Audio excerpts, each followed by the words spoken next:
উন্নত চিকিৎসার জন্য যুক্তরাজ্যে যেতে গুলশানের বাসা ফিরোজা থেকে হযরত শাহজালাল আন্তর্জাতিক বিমানবন্দরের উদ্দেশ্যে রওনা হয়েছেন বিএনপি চেয়ারপারসন খালেদা জিয়া।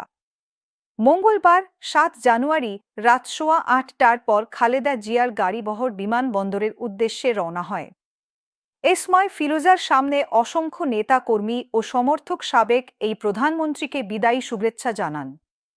দলটির পক্ষ থেকে জানানো হয়েছে, রাত ১০টায় কাতারের আমিরের পাঠানো বিশেষ উড়োজাহাজ রয়্যাল এয়ার অ্যাম্বুলেন্সে হযরত শাহজালাল আন্তর্জাতিক বিমানবন্দর থেকে লন্ডনের উদ্দেশ্যে যাত্রা করবেন খালেদা জিয়া। দীর্ঘ ৮ ঘণ্টার মতো ভ্রমণে দোহায় যাত্রাবিরতি করবেন তিনি। এদিকে বিএনপি চেয়ারপারসনের লন্ডন যাত্রা ঘিরে বিকেল থেকেই দলে দলে নেতাকর্মীরা গুলশানে জড়ো হতে থাকেন। সন্ধ্যার পর খালেদা জিয়ার বাসভবনে প্রবেশ করেন বিএনপি মহাসচিব মির্জা ফখরুল ইসলাম আলমগীর। খালেদা জিয়াকে বিদায়ী শুভেচ্ছা জানাতে গুলশান সহ বিমানবন্দরের পথে রাস্তার দুপাশে বিএনপির নেতাকর্মী ও সমর্থক সহ বিভিন্ন স্তরের মানুষকে জড়ো হতে দেখা গেছে।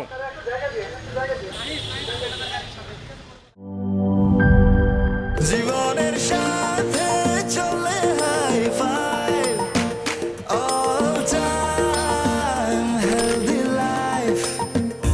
নিশ্চিন্তে খান স্বাস্থ্যকর অল টাইম পান। All time healthy life.